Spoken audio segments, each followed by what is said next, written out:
নমস্কার বন্ধুরা, আমি সুদেশনা, আমি অর্পণ। বংস ক্লিক চ্যানেলে আপনাদের স্বাগত। আজকে আমরা চলে এসেছি পরেশনাথ জৈন টেম্পলে। আজকে ঘুরে দেখাবো এই টেম্পলটি, কিন্তু ভেতরে ফটোগ্রাফি ভিডিওগ্রাফি অ্যালাউ নেই বলে আমরা মূর্তিটি আপনাদের দেখাতে পারছি না।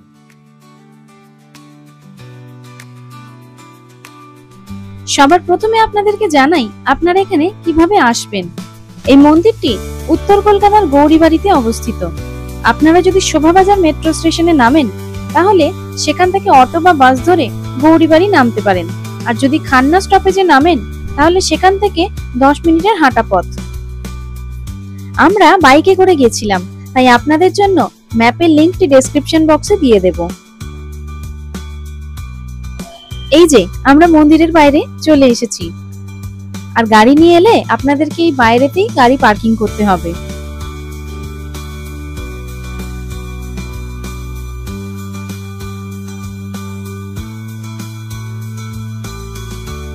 এই সম্পূর্ণ মন্দিরটি উৎসর্গ করা হয়েছে 23তম জৈন তীর্থঙ্কর পরেশনাথজিকে। প্রতিদিন এই মন্দিরটি খোলা থাকে সকাল 6:30 থেকে 11:30 এবং বিকালে 3:30 থেকে 7টা অবধি। গেট দিয়ে ঢুকেই সবার প্রথমে দেখতে পাবেন একটি বিশাল পুকুর, আর সেখানে রয়েছে প্রচুর মাছ।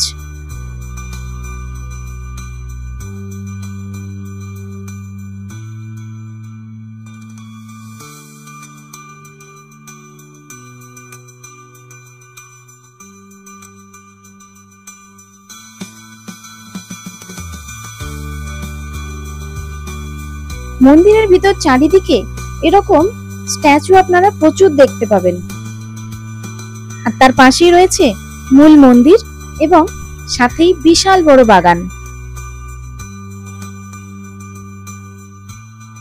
মন্দিরের ভিতরের বাগানটি এত সুন্দর করে চারিদিকে গাছপালা দিয়ে সাজানো, দেখেই বেশ ভালো লাগবে।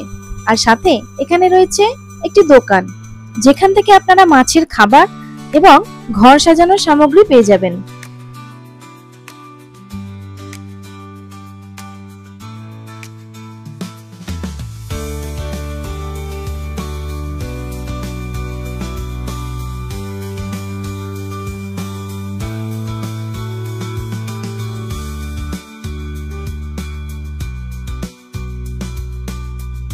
এই পরেশনাথ মন্দিরটি 1867 সালে তৈরি করেন রায় বদ্রীদাস বাহাদুর মুকিম এবং প্রতিষ্ঠা করেন শ্রী কল্যাণ সুরেশ্বরজি মহারাজ।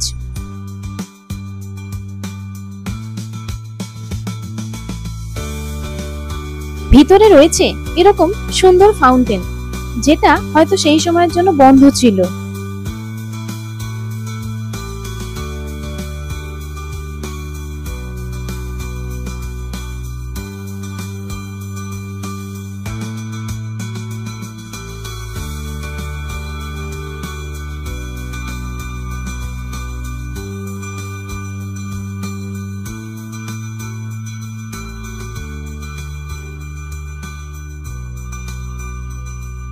মূল মন্দিরের ভিতরে ফটোগ্রাফি বা ভিডিওগ্রাফি কোনোটাই অ্যালাউ না, তাই মন্দিরের ভিতরটা আপনাদেরকে দেখানো সম্ভব হচ্ছে না।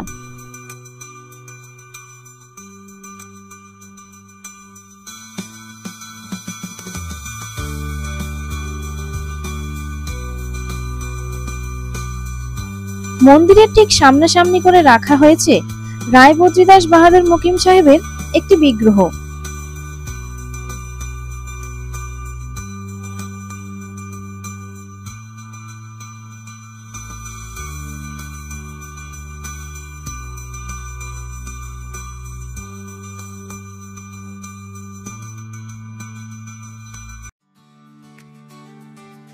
এই মন্দিরের কারুকার্য কিন্তু অসাধারণ।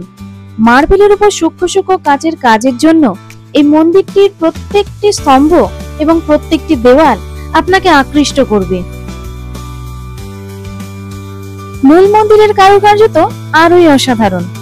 এই ছোট্ট স্ক্রিনে সেটি দেখানো বা বোঝানো আরোই সম্ভব না। এই সৌন্দর্য উপলব্ধি করার জন্য আপনাকে একবার হলেও আসতেই হবে এই পরেশনাথ মন্দিরে।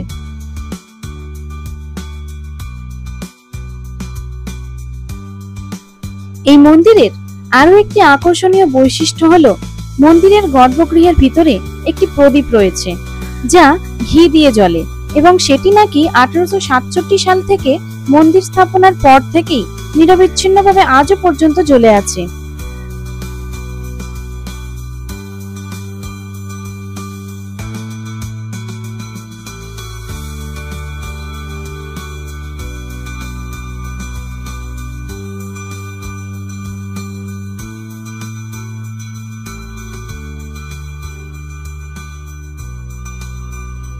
ইউরোপিয়ান শৈলীর এই মূর্তিগুলি এই মন্দির প্রাঙ্গণকে এক আলাদাই সৌন্দর্য প্রদান করেছে।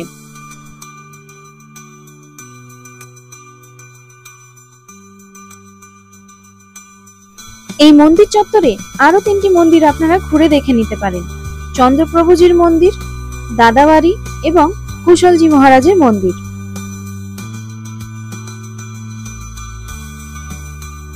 আমার এই ভিডিওটি আপনাদের কেমন লাগলো অবশ্যই লাইক কমেন্ট করে জানাবেন আর চ্যানেলটিকে সাবস্ক্রাইব করে দিতে ভুলবেন না। ধন্যবাদ।